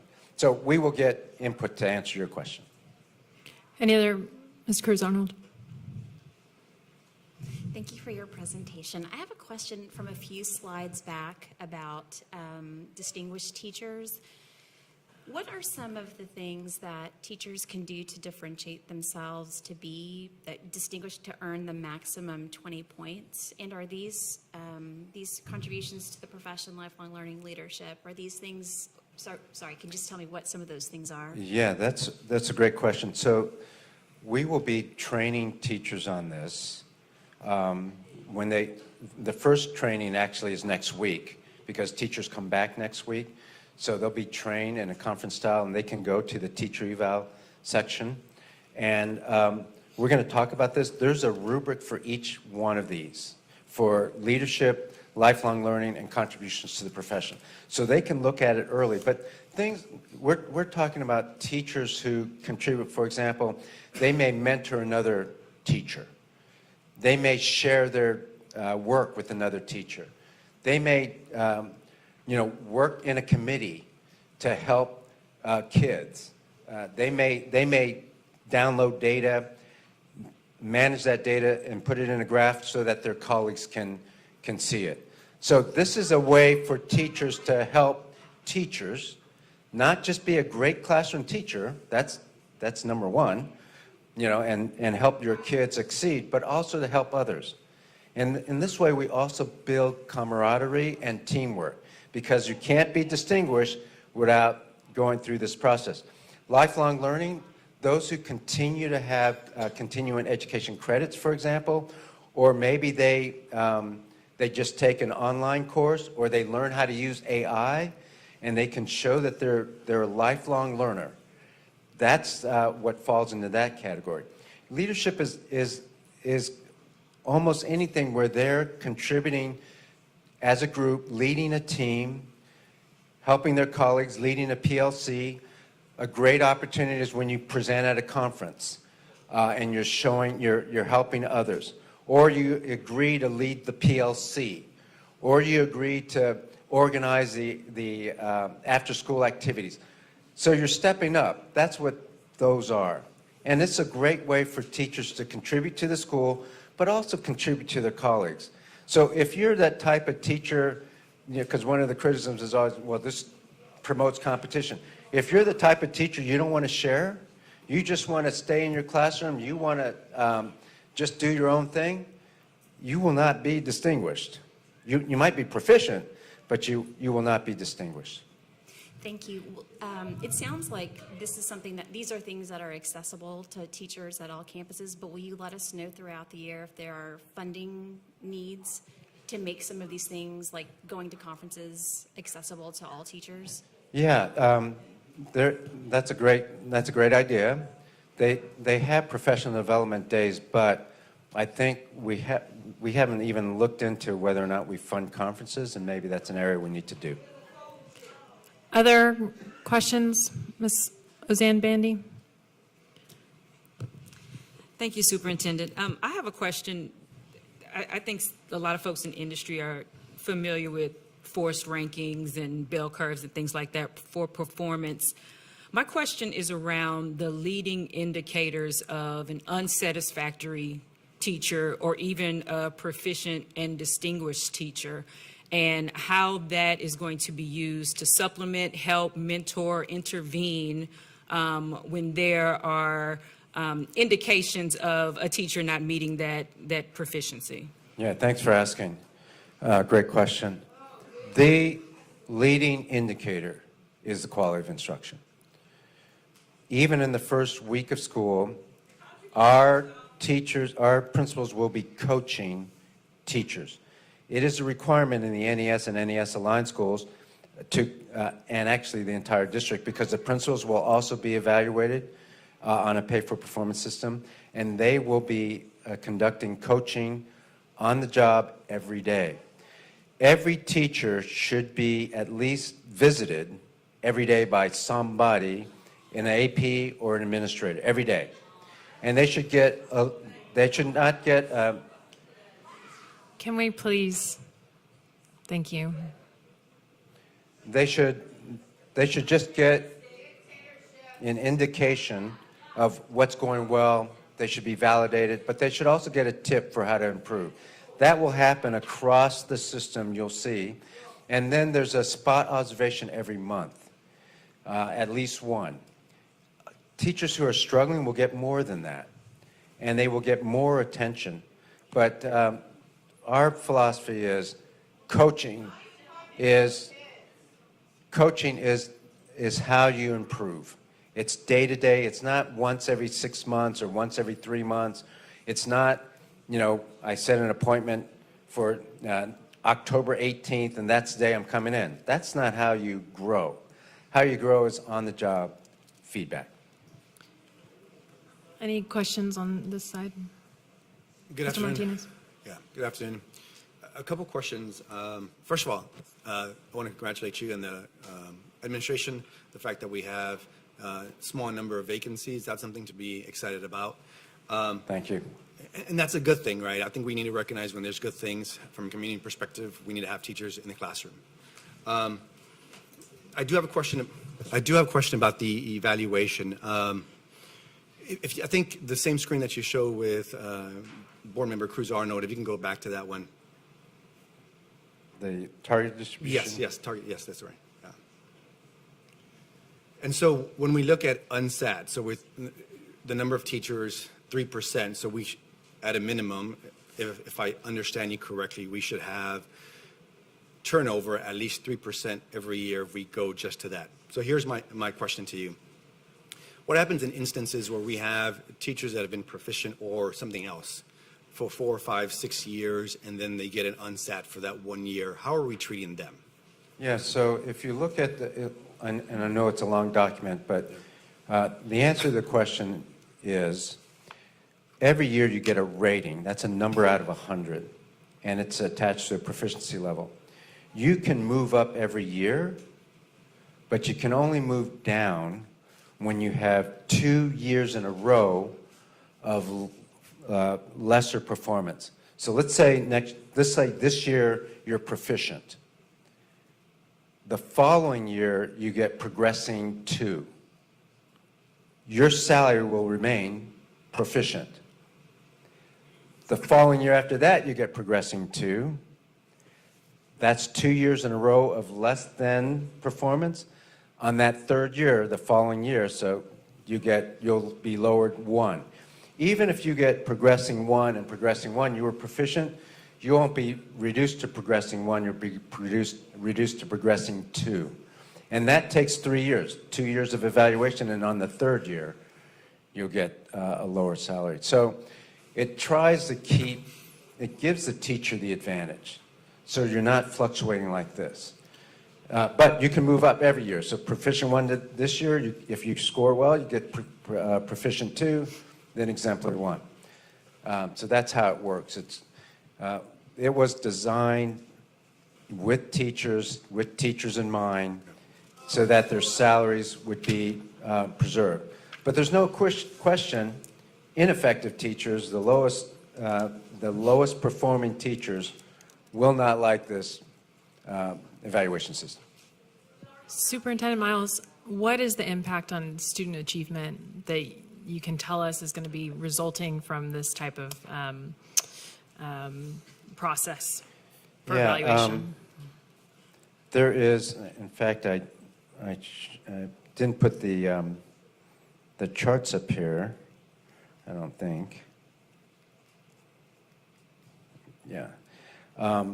Because the impact on student achievement based on a pay-for-performance system is well documented.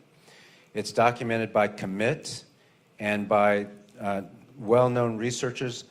And I put the title pages of the National Bureau of Economic Research so that you could see.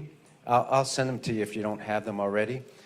The National Bureau of Economic Research, the title pages, you can see they were done in March. So not long ago, a good study of Dallas's pay for performance. And also you can just go on Commit website. I have some slides on it. I didn't want to increase the length of this presentation, so I didn't put it down.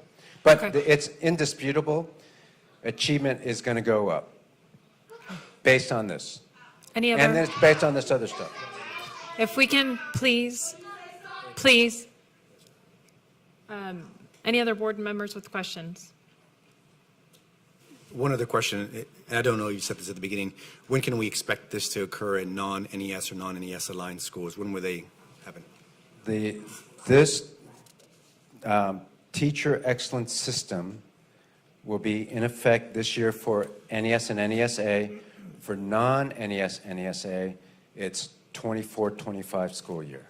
So it'll take this year to help train, to help people get used to it, to answer any of those questions, things like that, and then it'll go into effect. And remember, this year is, I don't want to call it a bye year, but you can waive your evaluation if you're in the 188 schools, except probationary 1 and probationary 2nd year. Probationary 1st year, probationary 2nd year have to be evaluated. Okay, any other questions, comments? Okay. Next, we will consider, thank you, Superintendent Miles, very much. Ma'am, Thank you. do you want to have Jim Terry speak now? Oh, that would be great. Mr. Terry is going to speak on the budget? Yes, ma'am. Okay, wonderful, thank you.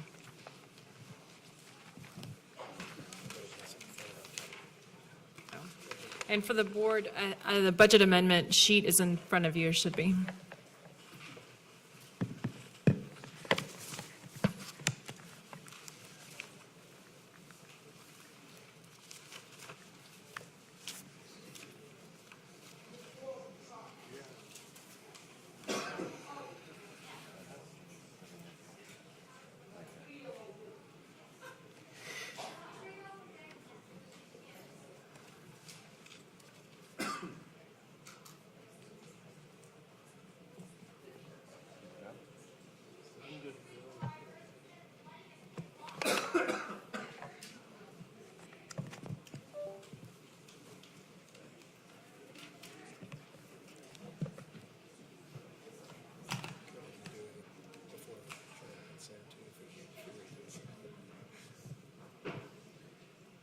If you give me a second, Madam Chair and board members, thank you for this opportunity to present. I'll wait for the back office to bring this up.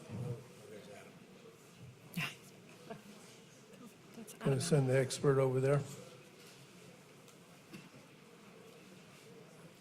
But you do have a white sheet in front of you with the numbers.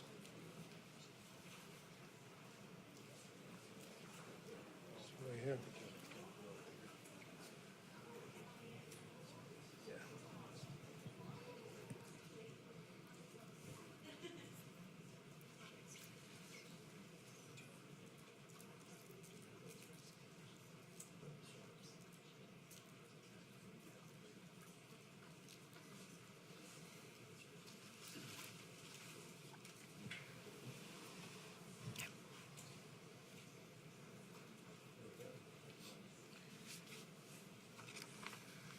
So last meeting, I brought you the adopted budget, which was adopted in June. So this is the July 1st, which, as you say, was adopted in June. This is the budget amendment. Last week, I brought you the budget amendment, and at that time, I told you that it would change because we're in the process. We're still looking for state numbers, and we did find out that there was going to be a change in the assessed value going from $40,000 per household homestead to $100,000.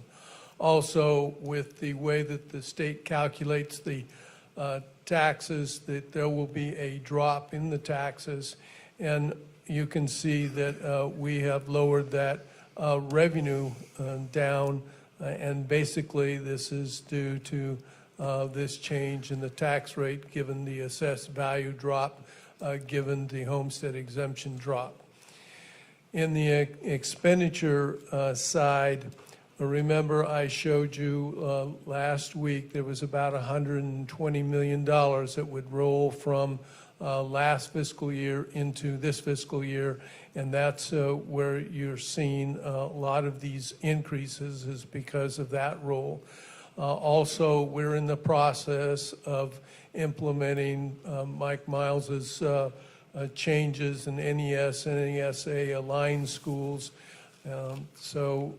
Again, all of these income increases in this budget amendment come from that implementation. And the big line from my perspective is this Function 91, and you can see that it dropped by $284 million. Why that dropped was because of that's the recapture line. That's what we have to pay the state. But because of the assessed value going down, our value went down, and therefore we owe less money to the state. And it went down from 328 million down to 41 million. The bottom line, in terms of the net, that did increase some to $245 million. Ma'am, thank you. Thank you for leaving the meeting. Please continue. Please continue, Mr. Terry. And in terms of the fund balance, we do expect the fund balance still to be approximately $900 million. Questions? Thank you. Any questions from the board? Mr. Campo, go ahead. So let me make sure I understand. So the revenue goes down 270 million, but that's offset by the 284 million because of the value. We get less taxes, so we have to pay less back to the state from a recapture perspective, correct? Yeah, the assessed value went down, and therefore our wealth per average daily attendance has gone down, and therefore our recapture is less. Okay, so the revenue basically offsets, the revenue decline is offset by the expense decline that we have to pay to the state. Yes, that's All right, correct. so then we're looking at, let's call it roughly $192 million of increased appropriations. And based on your discussion, $120 million of that was money that the previous board appropriated last year that hasn't been spent but will be spent this year, correct? It's just a timing difference? It's in Between part, years. yes, it's in part timing difference, and it's also in part of items in order to implement the new program that we put out a PO before July 1st. Gotcha. So roughly the difference between the 120 million. 120 last time and now is this $72 million difference, and that is the increase in NES and NESA stipends and pay and other implementation items that we have had to do as a result of the new education program, correct? That's right. Okay. And also in discussions that we've had, we're basically going to get a budget amendment pretty much every board meeting based on at least over Yes. the next few months, correct? Yes, as we implement the new program and we find out, where the adds and the subtracts are, we will be bringing you a budget amendment so that we can stay within the guidelines of statutes. Okay, thank you. You're welcome. Any other questions from the board regarding the budget? No? I have a question. Mr. Ravon, go ahead. Thank you. Also, just as a note, I want to also commend the. Mr. Ravon, can you speak administration up for the just a little efforts. bit? Can you speak up just a little? Yes. Let's see here. Can you hear me better now? If you just get, I think if you get a little closer. Sorry. Okay. I'm going to try to raise my voice up all the way. How about now? Is that better? No, just, Yep. maybe we need to turn up our volume on our end. Hold on one second. Let's try to do that.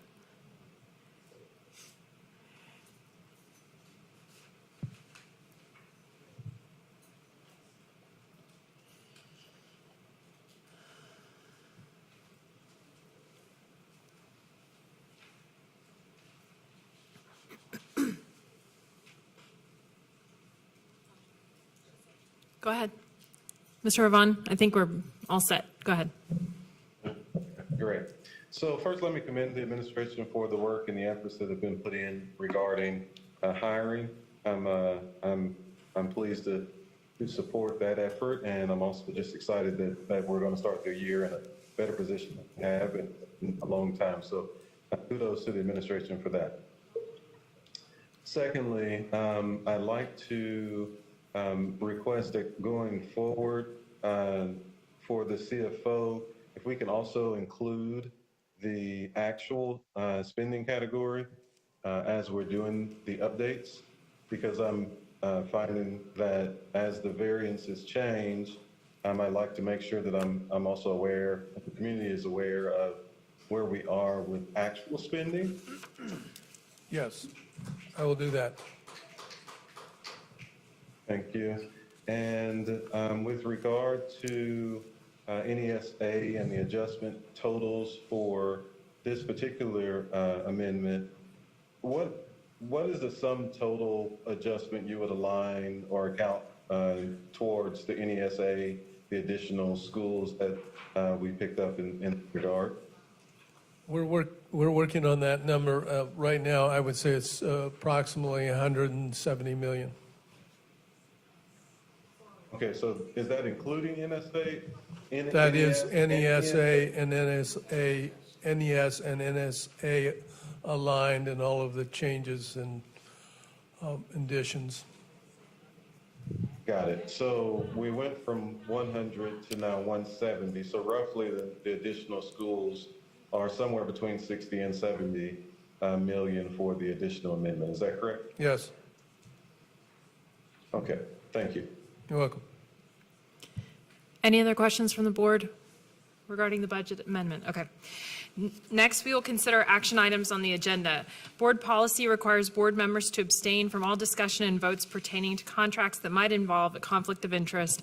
Board policy BBFA local defines a conflict of interest as any circumstance that could cast doubt on a board member's ability to act with total objectivity with regard to the district's interests. Our first item held from the consent agenda is item number 6, approval to waive board policy BF local board policies and approval of proposed revisions to board policy CDC local, other revenues, gifts, and solicitations, first reading. This item was held for discussion by board member Adam Ravon. May I have a motion? Madam President, I move to approve this item. Is there a second? I second the motion.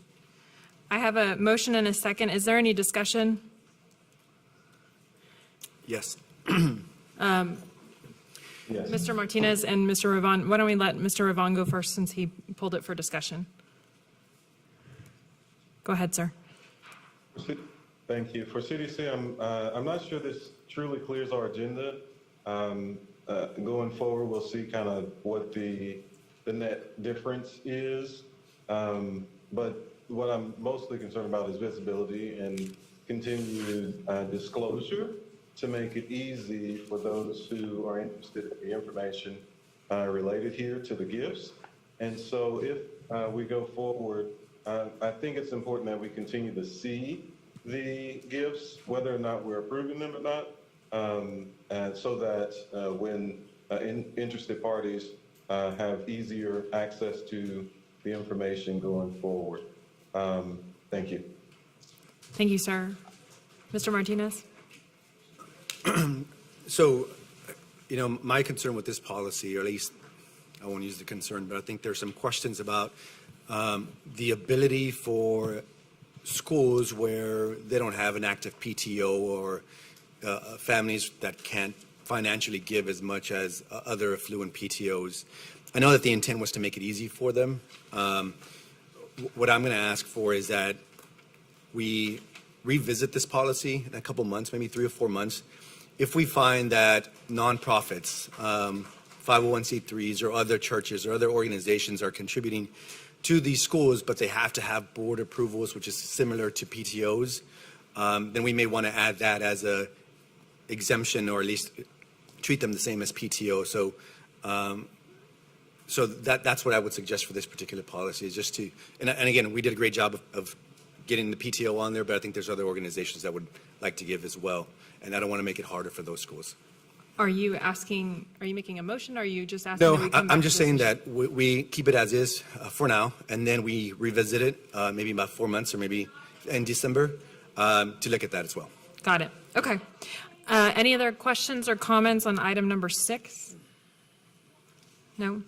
We will now vote on the motion to approve item number 6, approval to waive board policy BF local board policies and approval of proposed revisions to board policy CDC local, other revenues, gifts and solicitations, first reading. All in favor, please raise your hand. All opposed, please raise your hand. The motion passes. Our next item from the consent. Can we please have order in this room? We're trying to conduct board business. Ma'am in the white shirt. Thank you. Our next item held from the consent agenda is item number 7, approval to waive board policy BF local board policies and approval of proposed revisions to board policy CH local, purchasing and acquisition, first reading. This item was held for discussion by board members Adam Ravon and Jeanette Garza-Lindner. May I have a motion? Madam President, I move to approve this item. Is there a second? I second the motion. I have a motion and a second. Is there discussion by members Adam Ravon or Jeanette Garza-Lindner? Ms. Garza-Lindner? My questions were resolved before this meeting. Thank I'm you. sorry? My questions were resolved before this meeting. Okay, Thank very you. good. Mr. Ravon? Mr. Ravon? Yes. The question was also resolved. We were able to receive from the administration information regarding the number of contracts that fall within the stratified amounts of 1 million to 2 million and 2 million and above. Those contracts come to about 180 contracts over the course of a year, which I believe is reasonable in regard to oversight for the board and spending from the administration. Thank you, sir. This policy is important because it's used to govern and also used to continue to keep close tabs on the spending in the district. I believe that by adjusting it to 1 million from 2 million, we've also gotten to a place where we relieve the administrative exorbitant burden of managing the contracts. Thank you. Thank you. Any other comments or questions from the board? Mr. Yeah, Martinez? I do have a question, Superintendent Miles. I know we talked about efficiencies in our last meeting. Can you provide a little bit more specifics about what efficiencies we're looking to gain with this particular request? Sometimes we have to move fairly quickly, and because some of the contracts that approach us are time sensitive, and we'll be transparent about it, of course, but in order to move forward, for example, you've got information on the types of contracts that we have. We're a big district, so even the curriculum that we spend is a lot of money, right? It's over $1 million just in curriculum.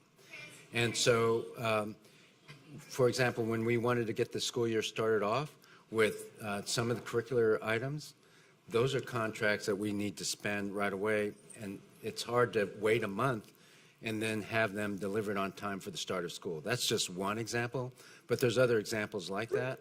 So transparency, yes, but efficiency also. I have another comment. So as I said in our agenda review, I've looked at some other policies, and districts are a little bit all over the place depending on their size, their fund balance. There's a lot of things. And again, just for community education as well, what kind of processes do we have in place to make sure that we're spending correctly within our district? Yeah, so there's several. I mean, we talked tonight about budget amendments coming before the board every month. Financials are coming before the board every month.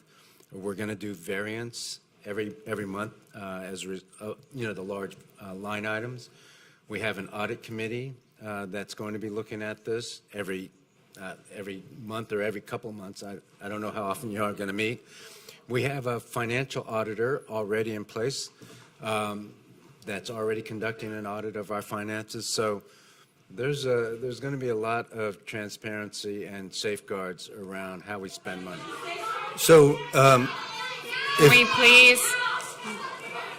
so Is there a child in the middle who's screaming out? Can we please? We are doing, it is about children, that's right. Ma'am, ma'am, this is a warning to you, ma'am, in the pink. Please stop, or I will have to ask you to leave the meeting. We're trying to conduct board business about our children in HISD. We need to move this meeting forward, and we need to move on with questions from the board. We appreciate your compliance. Thank you. So, to your point, Superintendent Miles, about transparency, when I spoke last Thursday, I talked about the importance of that. So first, thank you for listening to us with reduction from 2 million to 1 million. I think the other piece that I stated was about reporting mechanism. So here's what I would like, and this is where, Ms. Katasha, I may need your help with this one. So I would like to make a motion to amend the policy from a reporting perspective. And I took the example of policy BDD, which is the one related to litigation approvals. And I believe BDD is asked to report quarterly.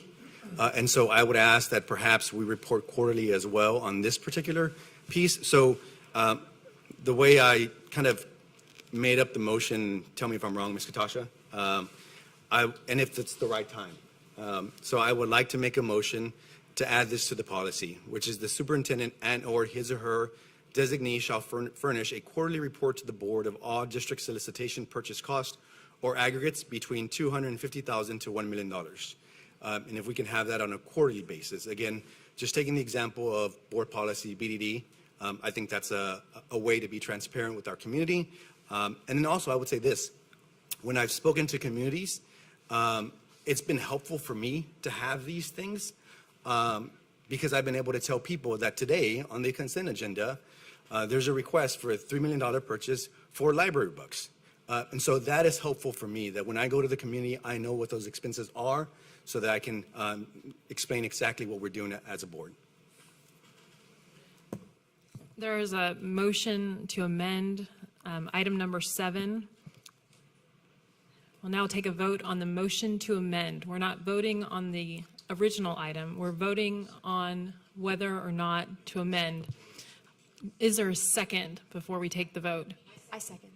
A second? Okay, so there's a second. Okay, now we'll take a vote on the amendment to the item. Can you please restate the amendment or the proposed amendment? Yes, the superintendent and/or his designee shall furnish a quarterly report to the board of all district solicitation purchase costs or aggregates between $250,000 and $1 million. Okay, does everyone on the board understand the request? Okay, we're now going to vote on the requested amendment. Katasha.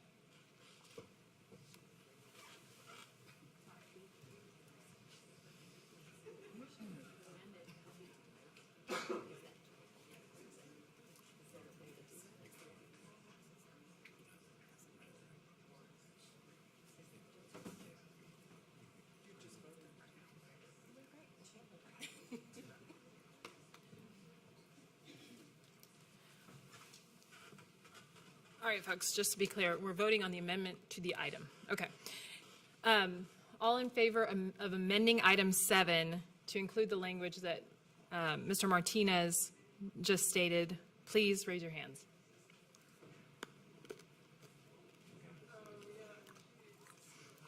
Okay. Okay, now we're going to take up item number 7 as amended. All right?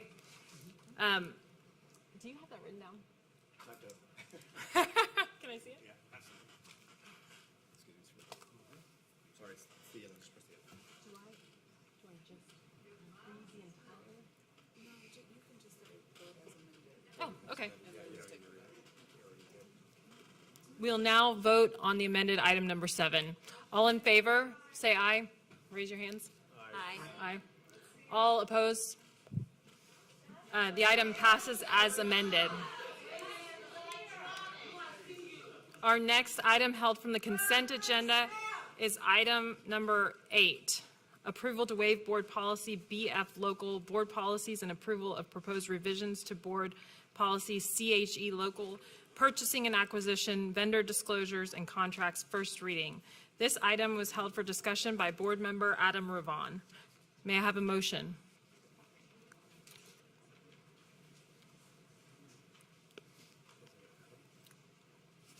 Is there a motion? So I'll make a motion. Do I have a second? I'm abstaining from this. Second? I'll second it. Nope. I have a motion and a second. Is there any discussion? Mr. Ravon, would you like to discuss this matter? It's item number 8. I'm on the next one. Mr. Ravon, can you hear me? Oh, we cannot hear you. Are you on, maybe on mute? Or maybe we can't hear you. Oh, you're muted, I think. No further discussion. Oh, go ahead. No further discussion. Okay, we will now vote on the motion to approve item number 8, approval to waive board policy. Oh, I'm sorry. Any other discussion? We'll now vote on the motion to approve item number 8, approval to waive board policy BF local board policies and approval of proposed revisions to board policy CHE local, purchasing and acquisition, vendor disclosures and contracts, first reading. All in favor, please raise your hand. Adam, are you raising your hand over there?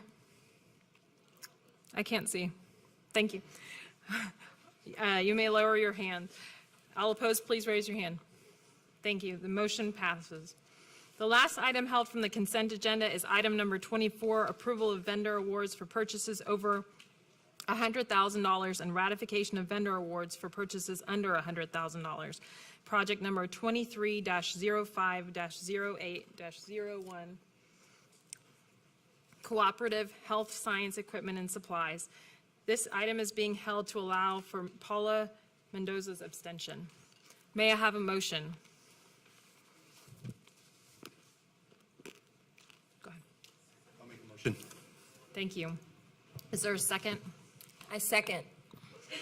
I have a motion and a second. Is there any discussion on this matter? No. We will now vote on the motion to approve item number 24, approval of vendor awards for purchases over $100,000 and ratification of vendor awards for purchases under $100,000, project number 23-05-08-01, Cooperative Health Science Equipment and Supplies. All in favor, please raise your hand. Thank you. You may lower your hands. All opposed? Any abstentions, please raise your hand. Thank you, Ms. Mendoza. The motion passes.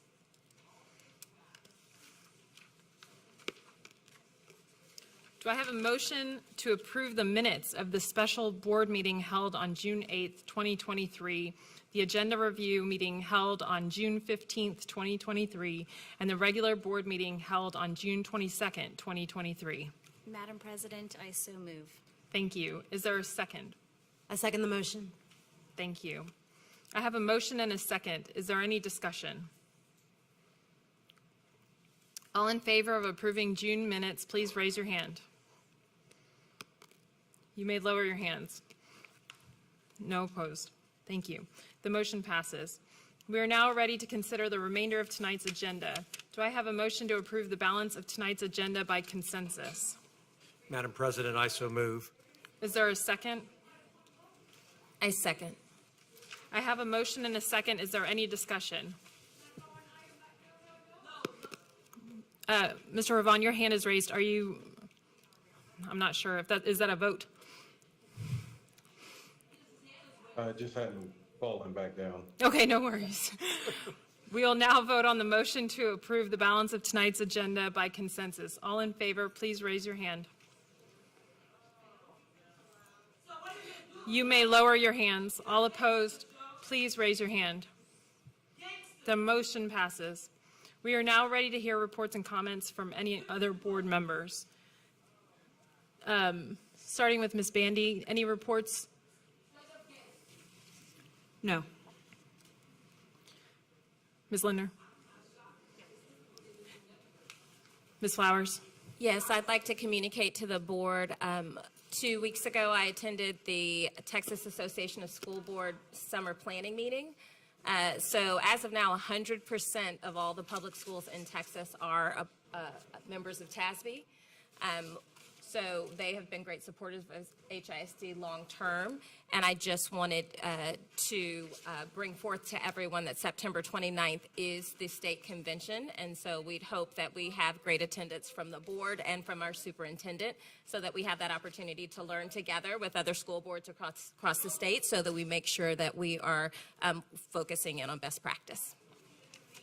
Thank you. Any reports on this end? Not a report. I just didn't get an opportunity to say thank you to the NRJOTC that participated today. It's a pleasure to have him here and involving our students. Yes, I agree. Anything else? All right. Mr. Superintendent, any additional reports to us at this time? No, ma'am. Okay. The board will now adjourn to closed session under Chapter 551 of Texas Government Code, Open Meetings Act, subsections 551 through 551.089. Should board final action, vote, or decision? Ma'am, please. Should board final action, vote, or decision on any matter considered in the closed session be required, such final action, vote, or decision shall be taken. Ma'am, that's ma'am in the blue shirt. Yes. Ma'am, please.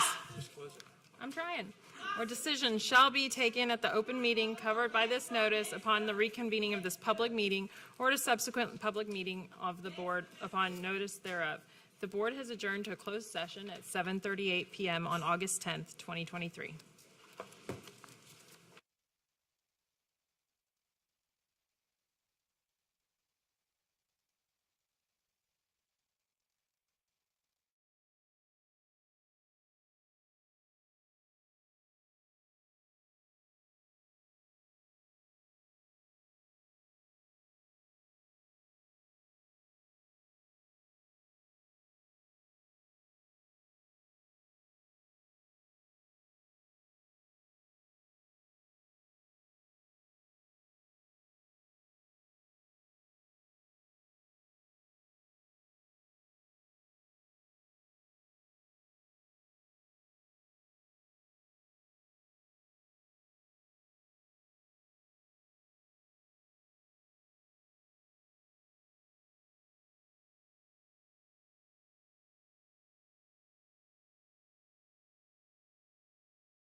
Good evening. The meeting is reconvened at 8:35 p.m. We're now ready to consider items discussed in closed session. Are there any motions? Where's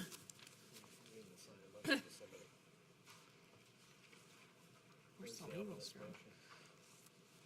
Hold on a second. We need our lawyer. Hold on. We didn't talk about who's going to move forward to having it.